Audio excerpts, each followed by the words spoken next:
બોટાદમાં તમને 99 રૂપિયામાં અનલિમિટેડ છોલે કુલચા જમવા મળી જવાના છે।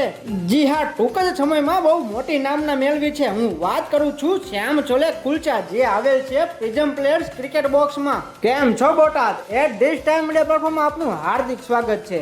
જી હા, તમે સાચું જ સાંભળ્યું। પ્રિઝમ પ્લેયર્સ બોક્સમાં તમને શ્યામના કોલે કુલચા માત્ર 99 રૂપિયામાં અનલિમિટેડ મળી જવાના છે। જો સ્વાદની વાત કરું ને તો ગજબનો સ્વાદ રહેવાનો છે। જો તમે એકવાર ખાશો ને તો ચાહક બની જવાના છો। અહીં તમને butter chole kulcha, cheese chole kulcha, Jain chole kulcha, Jain butter chole kulcha તેમજ મસાલા ચાસ ને ફ્રાય પાપડ મળી જવાના છે। તો અત્યારે જ આ રીલ્સને તમારા સગા સંબંધી કે મિત્રોને શેર કરી દો। અને હા, તમારા ત્યાંના આવતા દરેક શુભ પ્રસંગે સંતોષકારક ઓર્ડર લેવામાં આવશે। વધારે માહિતી માટે આપેલ નંબર ઉપર સંપર્ક કરશો। છોલે કુલચાનો સ્વાદ માણવા માટે તમારે આવવાનું રહેશે રેલવે ફાટકથી 1 કિલોમીટરના અંતરે તાજપર રોડ, મદન મોહનજી પાર્ક, બોટાદ।